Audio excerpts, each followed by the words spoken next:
Enra me wo atefin. Efin. Abuza fr0m nyina makwaba e de bagana nsem TV so. But omo dey so be like video, no be subscribe to the channel, no what turn on notifications say be next time. Videos of this nature eba also sabit makabina so watch the comment section ho. Maybe whom be from Mr. President Amejo so TikTok or comment section ho. By be whom be from Mr. President Amejo so. Ko yin na dream say that chi bia no e betim the new patriotic party aba power. Na ya bana Ghana fo nyina ho ato ko amamo we dey. The need to Sudan say man we need that chi bia. Na the bia me ka sem bi say amanyasom ne ye no. So wa mo ni anda ho a ho be chiro pa.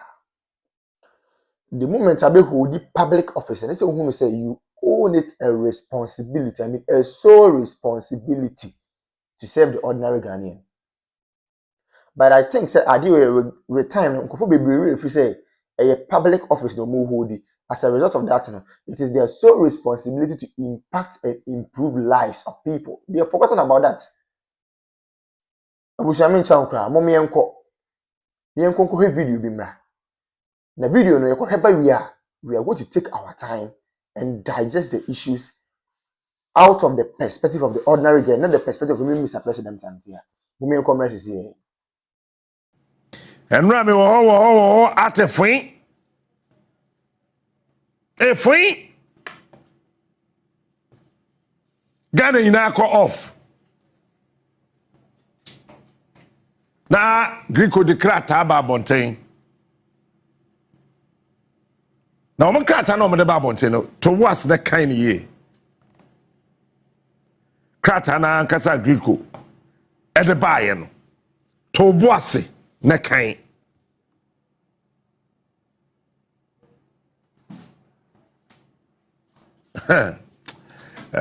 Me and Yanutra me bad ninety. Ma mentor me Boasna, Menkakle, no free. Eba ne saying na omanya ye team se Ghana aban se me kokra cables na ye timi de kanea efri afia krom e de abese ko solo krom cables na ye kwa kokra ba no cable no be do tema haba ye se cable no wahira Pemu edi kudan apukemo district assembly wa omo the petition akwa ADC ya all wa wote wono sabe wonim de wo ye meanwhile ensini mereso me have video ni sa na bisa say eti public accounts committee no ye ntimi nya no foforo sanka ECG boss ana wo ho sa mre na odi sanse hunu no ni akwatwe de na betra so o mekire de enti a hotel and go over 12 million Ghana cedis wa bra cable ayira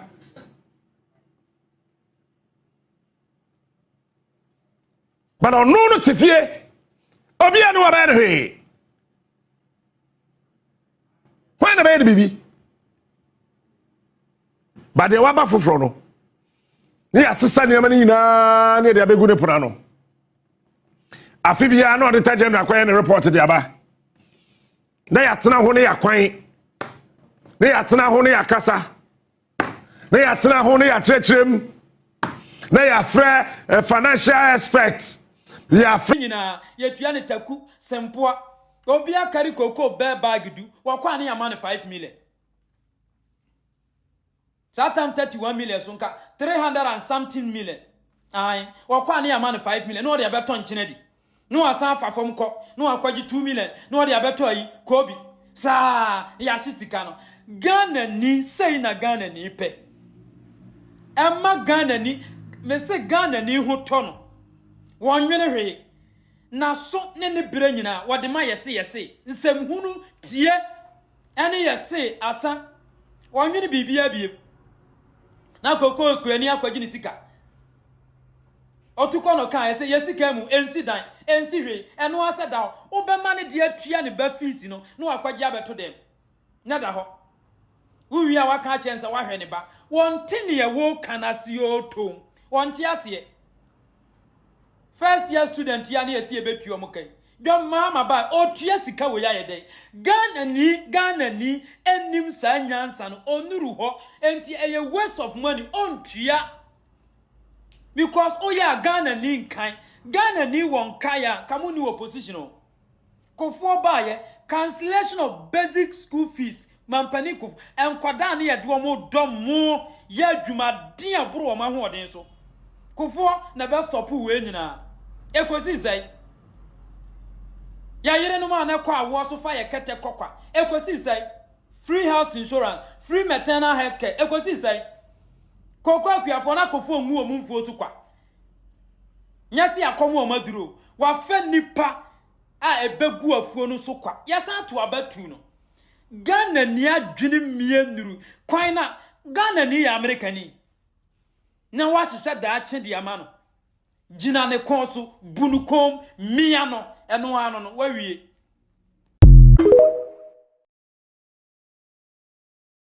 edemano unya Kamila Al-Hassan ayi teacher ni yo se hwan ya woni akora bi de ba yi o de ne betina ho sopa na wo DJ ke unim se atintenhu ta woto na uhwiri treasure unim se atintenhu eta woto na uhwiri treasure onzo obi anka bi ma o DJ ke onzo obi anka bi ma sa na wiase ne tie so obi asamba fa we afutuo obi asamba susuka na wonnim de da wanim obi asamba susuka na me me srema wo se ebi mu be defend no wo be defend DJ ke sasai enim guase we ya wagu ne ho DJ ke nya ni pa asem wo ka no okromu a me se me DJ ke no minim de ntia me se me kasa wakama asem me wakama asem ya asa ne ye nya nipa asa ye de ne ye mfura busuam ene de wo me say baby I won't ankasa baby I issue no ka fine na faye somebody can catch us say afaye pa enti ne yentimi nka yentimi enka no say de nka ese ye ka no ene wu nti Kamila Al-Hassan ocha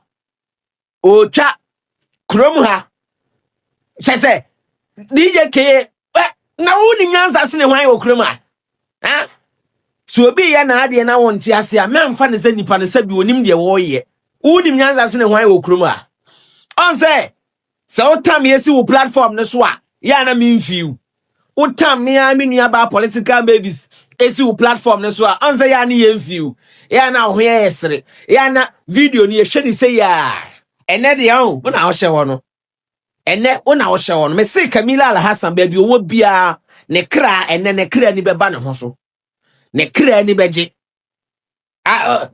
na explanation be na de be abonten endra me ye video ba akoma na no ne part 1 we ye part 2 me twen so obesa ba abonten abekeka obeti aden na mumu bi munya nipa munsusu ha DJ K Mrs. wa we ya nsem a o ka fa me ho DJ K and then na o hye ho no next time ufu akokwa a obefre no alolo ewiase na ho kwa ene wiase no ensa emmeka wono yenkoka no ano a emmeka wono yenkoka no Kamila Al-Hassan video ba wo si obia wo ho kwan se video ba abonti on be kirechiro ma adwene ene wo so de aba ye be kirechirem ye de pen ni paper beto ho na wo kra se won sa anya good unsa anya good wo de be man ko foforo won ma assembly won ma sanitation bio anya wa sa sanitation for disika yakwaji loan na breast sanitation for won fa nya hwe na wo ba obeje fi sanitation for na wo je ye no anya wa sako hwe no sako shi tatatata nso tonshina baby shi hey who ya dio nkwa ho ba eja hihie hey Mr. Pad unya ba perfect intro say what a pad sanya wide wo do say pad na be ye bibia mo It took about 15 minutes. You can even waste as much as 1.5 hours. So we are just pleading. They should just come to our aid. Make it a little more trouble so that it will be. I'm a teacher and I'm still here. My learners are in school waiting for the teacher, and the teacher is still here. So we are just pleading. They should just come and fix it for us. We beg them. How long have you been waiting? Oh, I got here for almost 4 hours. Yeah, if I'm not, yeah, 4 hours. Because I got here before 6 o'clock, and we are still here. It's 9 something. So it's more than almost 3-4 hours we've been here. And so these are the more residents who are gathered here, sharing their flight here. I understand your frustration, but let me engage some of the organizers of this particular demonstration. Now we understand you've blocked the road for close to 3 hours. She says she's a teacher. She's not able to go to school. So how long are you going to continue this? Amasaman, more than 4 hours. More than 4 hours.